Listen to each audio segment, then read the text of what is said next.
बच्चे जब जन्म लेते हैं तो ठीक छठवें दिन षष्ठी पूजन होता है, उसको छठ मैया का पूजन बोलते हैं। क्योंकि पाराशर होरा शास्त्र में आप जाएंगे तो स्वयं जो है सूर्यवंशी भगवान राम है, जो जितने भी हमारे यहाँ 10 अवतार हैं सब ग्रहों से अवतार माने। छठ षष्ठी तिथि के दिन सूर्य का पूजन हम लोग करके आरोग्यता का एक तरह से लाभ लेते हैं, अपने घर में होने वाले अकाल मृत्युओं से लोग बचते हैं।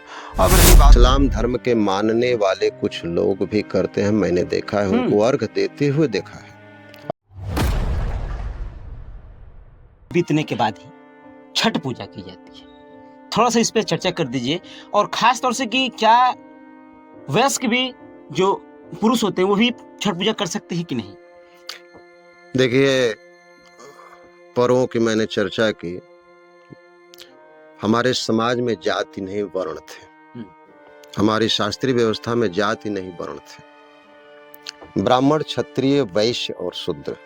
रक्षाबंधन जो है ब्राह्मणों का पर्व है, क्षत्रिय जो है विजयादशमी जो है दशहरा जिसको हम लोग बोलते हैं, ये क्षत्रियों का पर्व है, क्योंकि उस दिन अस्त्र शस्त्र पूजा होती है। अस्त्र शस्त्र की जब पूजा होती है तो अस्त्र शस्त्र किसके पास होना चाहिए? क्षत्रियों के पास, क्योंकि राज्य के मालिक वही थे, सभी प्रजा की रक्षा वही लोग करते थे।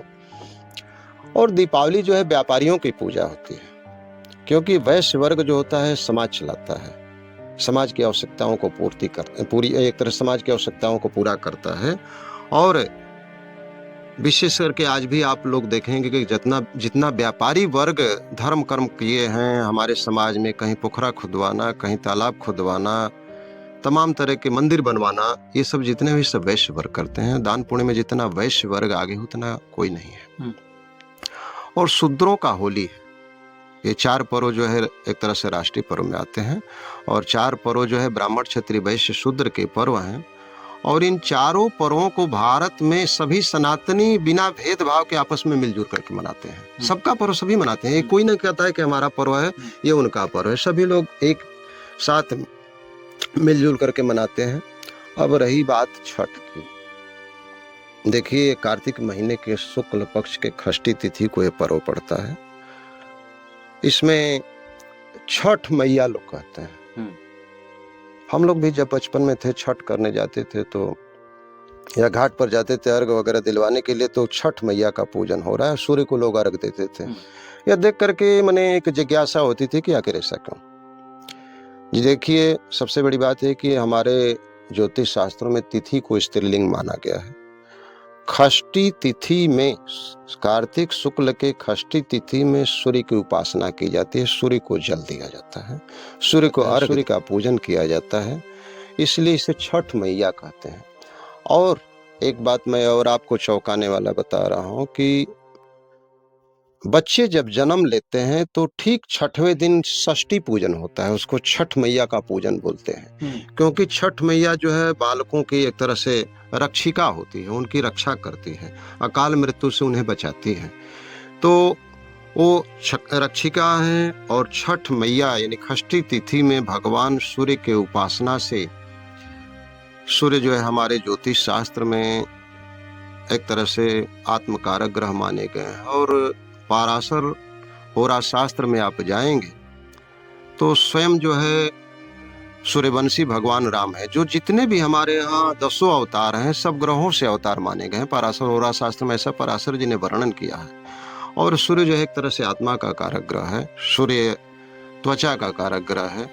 सूर्य के कमजोर होने से रक्त की बीमारी भी होती है, त्वचा की बीमारी होती है, नेत्र की बीमारी होती है, व्यक्ति के अंदर आत्मबल में कमी आती है। सूर्य कमजोर होने से सरकारी नौकरी में व्यक्ति को बाधा मिलती है, यहाँ तक कि सूर्य कमजोर होने से समझ जाए कि सरकार की तरफ से तमाम परेशानियों का सामना करना पड़ता है। कोई नोटिस आ गया, कोई ये हो गया, तमाम तरह के विवाद आते रहते हैं।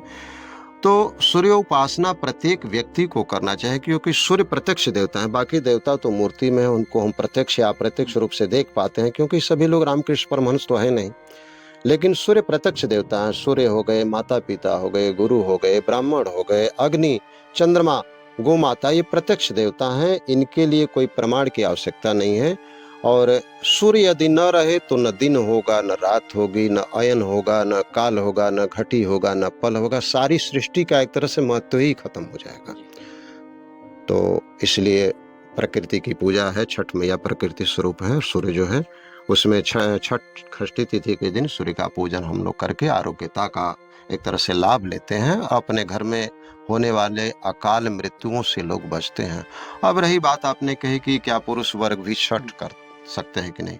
सूर्य उपासना के लिए कहीं भी व्यवधान नहीं है। सूर्य उपासना चाहे पुरुष हो या स्त्री हो, जिसका सूर्य दुर्बल हो या सूर्य सबल हो, प्रत्येक व्यक्ति को सूर्य की उपासना करनी चाहिए।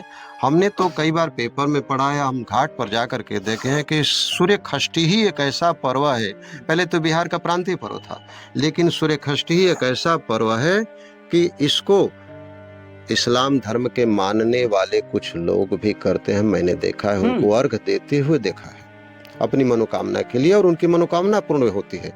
उर्दू में या फारसी में सूर्य को आफताब कहा गया है, चंद्रमा को महताब कहा गया है। तो सूर्य उपासना प्रत्येक संप्रदाय वाले लोगों को करना चाहिए, क्योंकि सूर्य प्रकाश सबके ऊपर समान देता है। सूर्य सबके ऊपर कृपा अपनी समान रूप से बरसाते हैं।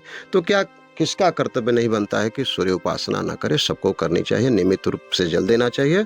और सूर्य षष्ठी के व्रत में जाकर के सूर्य उपासना करने का बहुत बड़ा महत्व है। क्यों कि सप्तमी तिथि जो है सूर्य की ही है। छठ के व्रत में शाम को भी अर्घ दिया जाता है जब सूर्य डूबते हैं, और सूर्योदय काल में भी सप्तमी के दिन। सप्तमी तिथि जो है स्वयं सूर्य की तिथि है, और सप्तमी तिथि के दिन यदि रविवार पड़ जाता है और सूर्य के नक्षत्र कृतिका, उत्तरा फाल्गुनी या उत्तराषाढ़, यदि तीनों में से कोई एक नक्षत्र मिल जाता है तो ये दुर्लभ संयोग माना गया। और उस दिन सूर्य यंत्र बना करके यदि धारण कर लेते हैं, या सूर्य के मंत्रों से सूर्य की समिधा जो है, मदार की लकड़ी जो अर्क की समिधा होती है, उस दिन यदि आप हवन कर लेते हैं तो सूर्य लोक की प्राप्ति होती है।